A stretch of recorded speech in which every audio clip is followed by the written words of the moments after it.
o ovo mais caro.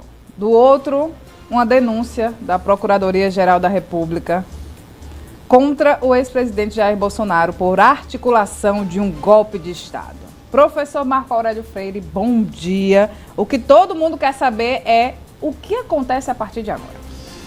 Muito bom dia, Renata. Bom dia, Vitor, também. Bom dia aos ouvintes do Manhã Cidade. Essa é a pergunta de $1 milhão, não é isso, Renata? Olha, o que ocorre a partir de agora? Bem, explicando rapidamente o seguinte.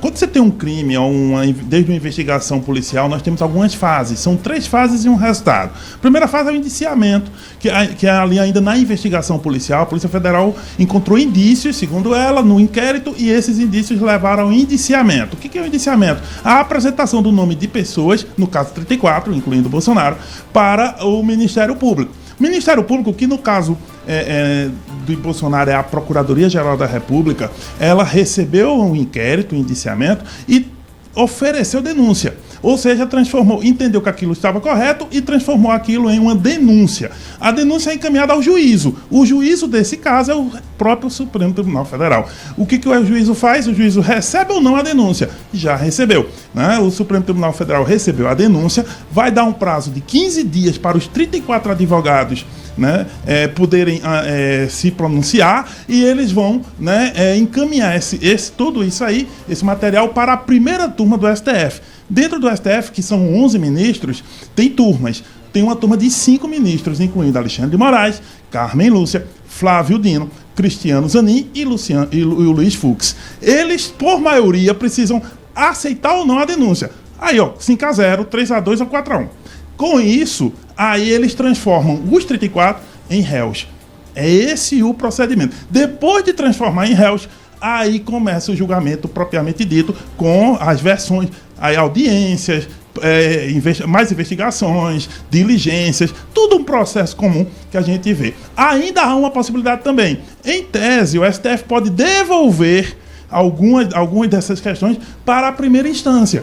Por quê? Porque Bolsonaro não tem mais nenhum cargo, por exemplo, nesse momento. Então, ele poderia ainda, talvez, até voltar para a primeira instância, e aí o processo seguiria, mas seguiria desde a primeira instância o juiz, né, das cidades como a gente vive. Então, tudo isso pode ocorrer, mas o mais comum, provavelmente, é a aceitação da denúncia por essa turma aí do STF. E eles foram indiciados aí por 4 crimes, entre eles a abolição do Estado Democrático de Direito, né? E o conjunto aí de crimes pode levar até a 43 anos de prisão, se a gente somar todas as penas, né? Esse é o caminho. Agora, eu disse 3 fases: indiciamento, denúncia e réus, né?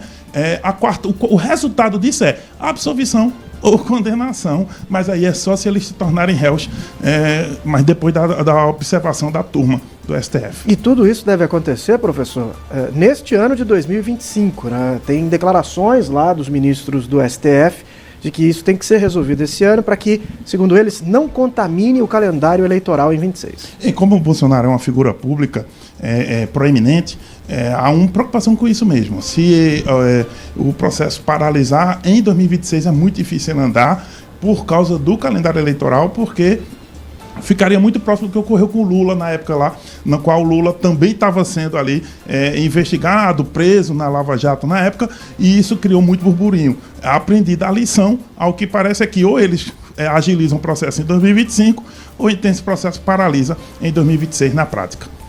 Professor Marco Aurélio Freire, muito obrigado. Até amanhã. Até amanhã.